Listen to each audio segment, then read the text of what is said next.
My immortal enemy on Zwift, well, apart from Andrew Barry stream sniping me, is elevation. For some reason, however, you lot bloody love it. So we've made a top 10 hardest climbs on Zwift video, according to CyclingHub.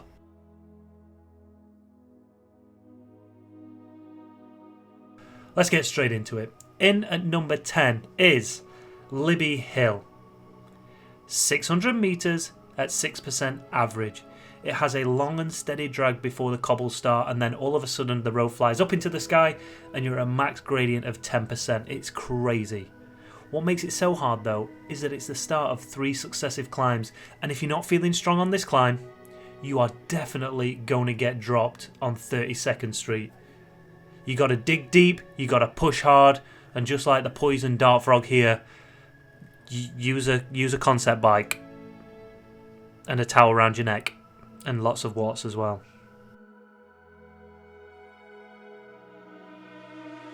In at number 9 is the New York Forward Kom. Now this one absolutely sucks. However, it's one of those few climbs I've ascended in a race and actually stayed with the front bunch.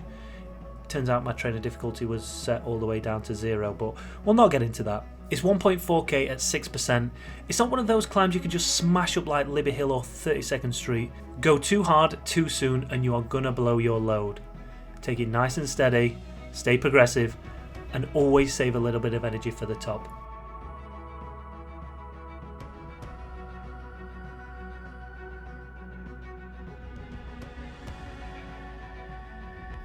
Number 8 is Box Hill, the world famous Box Hill. That said, if this climb was in Yorkshire, it would be described as nothing more than a lump in the road for us northern folk. It's 3k at 5% average gradient. And a fun fact for you, the road name of Box Hill is actually called Zigzag Road.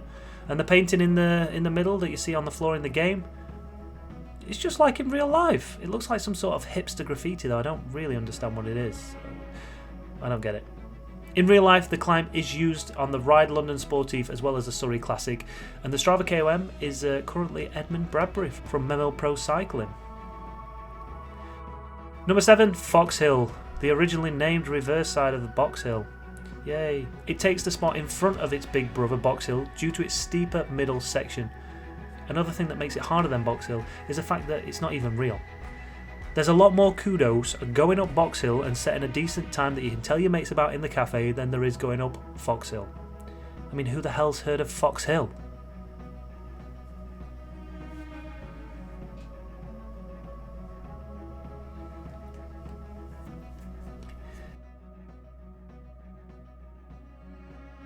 Number 6, Keith Hill.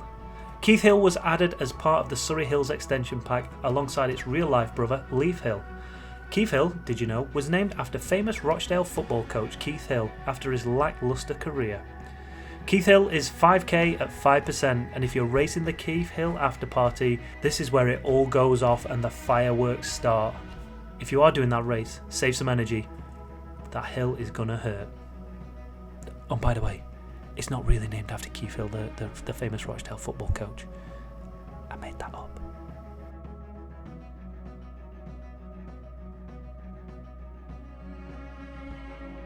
Number 5, I hate this one. Innsbruck Forward Kom. It is an absolute beast of a climb. It lures you into a false sense of security. You forget just how long it is, and it goes on and on and on and on. And at 7.4k, its length is far from the longest, but it is just relentless. The drag just saps energy, and there's those little kickers along the way that they make it hard to find a rhythm. It's really difficult, this one. It's an average grade of 5%. Attack it at your peril, it will bite back. In at number 4 is the Epic KOM, the first major climb added to Zwift in one of the first expansion updates. The Epic KOM is not for the faint-hearted. The lower slopes are just lush green grass, and it ends up at the top of a snowy mountain. This is a climber's climb and not one for the big riders like me. It bloody hurts.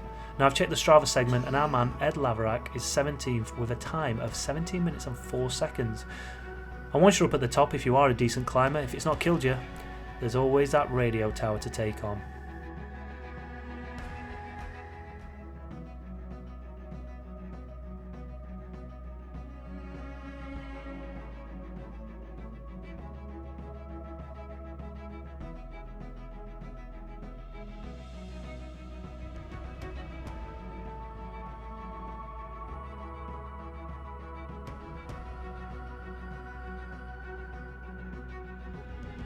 If I said 6k at 6%, what is your first thought?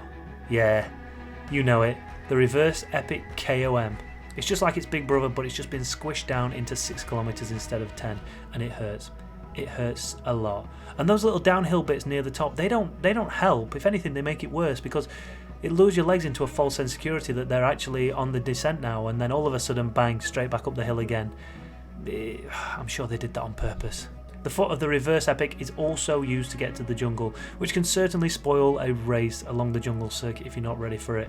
Again, one of the few times I've actually gone up a climb and stayed with the front group, and I think I actually won that race when we ended up in the jungle for a race. It was good. It was good fun, that one.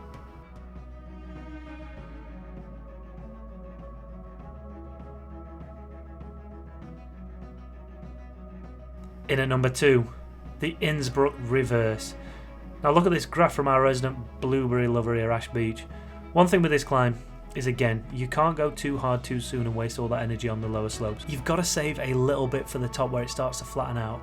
There's 15% parts of this climb, but again, there's a whole load of time to be made up by powering over the last K into the top of the climb and over. And remember, keep pressing until it goes negative. Push until it goes negative. Go on, Ash. Actually going pretty hard there, isn't he? Lots of red on that graph. Tronless as well, I noticed. Tronless. Here's a question while we're watching Ash. What is your favourite climb on Zwift? Do you like the short punchy ones like the leg snapper at Innsbruck? Do you like the Forward KOM? Do you like the Reverse KOM, the original climbs on Zwift? Or do you prefer those much longer, draggier affairs where you can really put the hurt on people? Leave a comment below and let us know.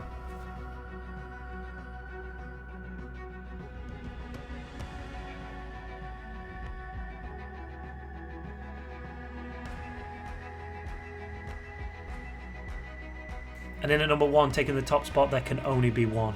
It's the steepest. It's the longest. It's the one people want to complete. And for some, it's the closest they will come to ever riding the epic Alp climb itself. Alpe Du Zwift takes the number 1 spot, 13 kilometers at 8%. It's slightly shorter than the real life climb the pros use, but it still has all those 22 hairpins in there for you to tackle. If you're taking on the climb, prepare for the grind. Then embrace the grind and cross your fingers that at the top, the wheel of luck is going to be shining on you, and it's going to bless you with a new pair of lightweight wheels. However, you know as soon as you get those lightweight wheels, you are going to have to go to the bottom of the climb and go back up again just to see how much quicker they are. Trust me, they are quicker. Alpe Du Zwift takes the number 1 spot. Do you agree with that? Do you think the leg snapper should have been in there? Do you think the radio tower should have been in there? And here's another question. If you could take any climb from the world and place it in Watopia, what climb would you have? What real life climb would you take into Watopia? Leave a comment below and let us know.